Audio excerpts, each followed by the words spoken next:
nikitaka kushukuru yule PS ambaye anaitwa Fikirini Jacobs, mtoto wetu ambayo anaitwa Cecil Ouma alikufa kwa mkono ya Fikirini Jacobs, na hakukufa kwa mkono ya Fikirini Jacobs kama mwizi. Ni communication ilifanyika katika huo mtoto na PS Fikirini Jacobs ili mobilization na wananchi fanyike na event iende through.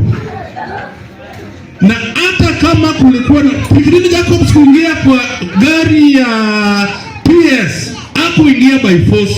Na ukiangalia video vizuri, Fikirini Jacobs Cecil Ouma aliingia hapo under mutual will mpaka akakaa kando ya PS mwenyewe Fikirini Jacobs.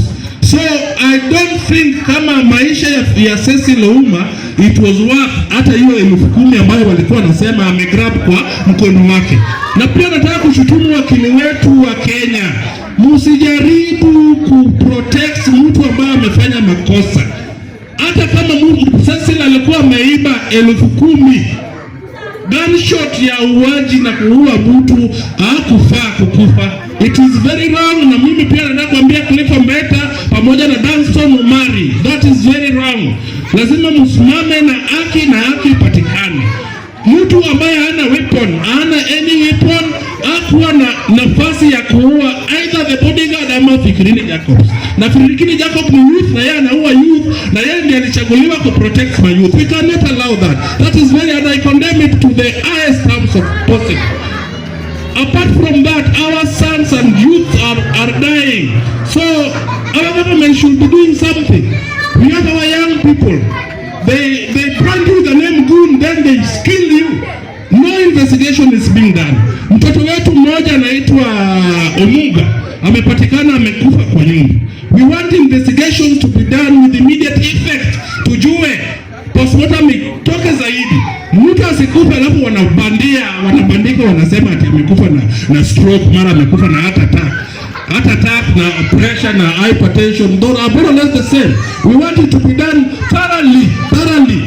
Msikuwe mnaua watu wanyonge na watu wako chini alafu mnataka kuwa brand majina. Watoto wawili juzi wameuliwa hapa juu Mashu.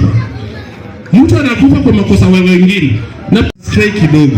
The government sahi nimeona wamelaunch kitu ambayo inaitwa Nyota. Hii pesa ifikie wana youth hapa Kibira rakaraka. Hatutaki kwa youth wetu kupanda kwa goon, hawana pesa, hawana hata kitu ya kukula mpaka wanaanza kurandaranda huku. Wakirandaranda huku wanauliwa. Juzi ya Samuel Atandi anasema ati atakuwa anashoot mayouth ambayo wanasimama kwa gari yake.